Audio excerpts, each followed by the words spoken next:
예산이 어젯밤 국회를 통과했습니다.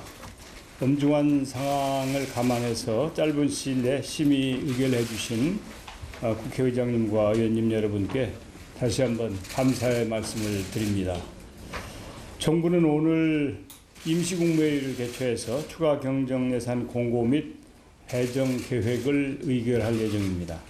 추경이 코로나19 극복과 지역경제 활력 회복에 마중물이 될 수 있도록 각 부처와 지방자치단체에서는 최대한 신속하게 후속 조치를 추진해 주시기 바랍니다.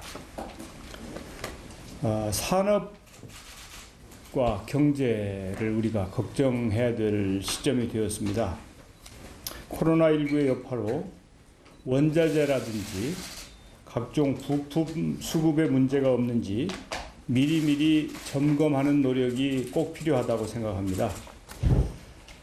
지난번 중국에서 조업 차질이 생겨서 와이어링 하네스라고 하는 부품 하나가 수입이 안 되니까 국내 자동차 회사들이 모두 공장을 세워야 했습니다.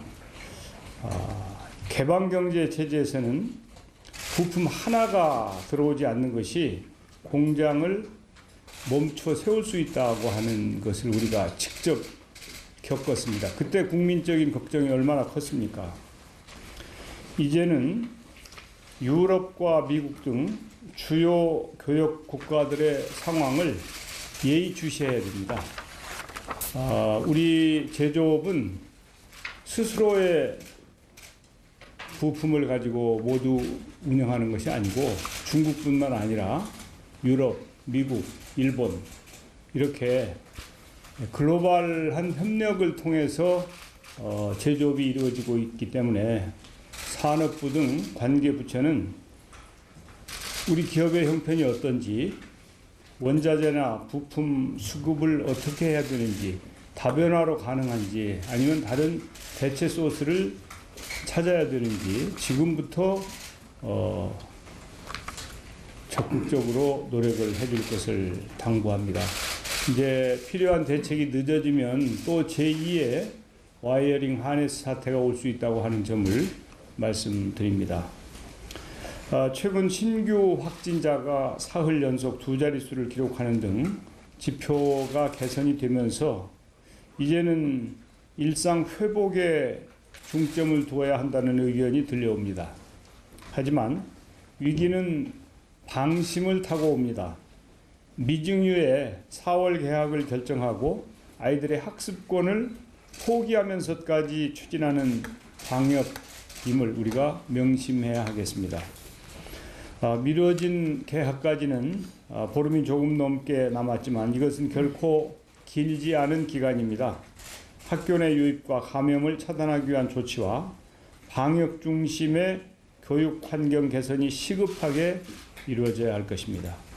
아이들의 생명과 안전이 무엇보다 앞서 보호받아야 한다는 원칙 아래 교육부를 중심으로 차질이 없도록 준비해 주시기 바랍니다. 방역 물품, 특히 아이들의 개학기 후 사용할 마스크 공급 방안에 대해서도 관계 부처가 지혜를 모아주시기를 당부드립니다. 한 가지 더 말씀드리겠습니다. 우리 이제 공직사회와 관련된 것인데요. 우리 지난번에도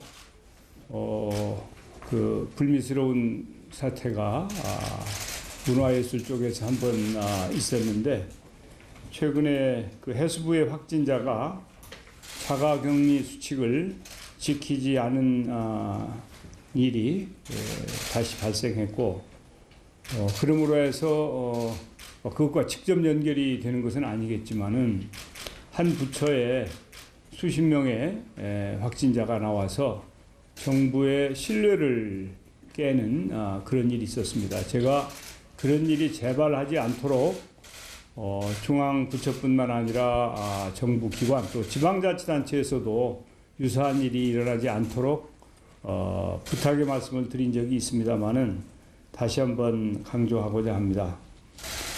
정부는 그건 중앙정부든 지방정부든 신뢰가 무엇보다 중요한 그런 시점이라고 생각합니다. 항상 그렇지만 특히 지금처럼 코로나19와의 싸움을 하고 있는 시점에서 정부의 신뢰는 천금과 같은 것이다 이렇게 생각을 합니다.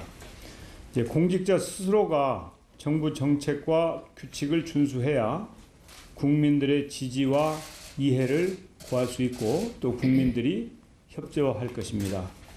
이번에 해수부 공무원들의 자가격리 수칙 미준수 사례를 거울 삼아서 다시는 이런 일이 정부 어디서든 또 지자체 어디서든 재발하지 않도록 모든 부처에서 코로나19 극복 과정에서 공직기강 확립에 차질이 없도록 철저하게 대비해 주실 것을 다시 한번 말씀드립니다.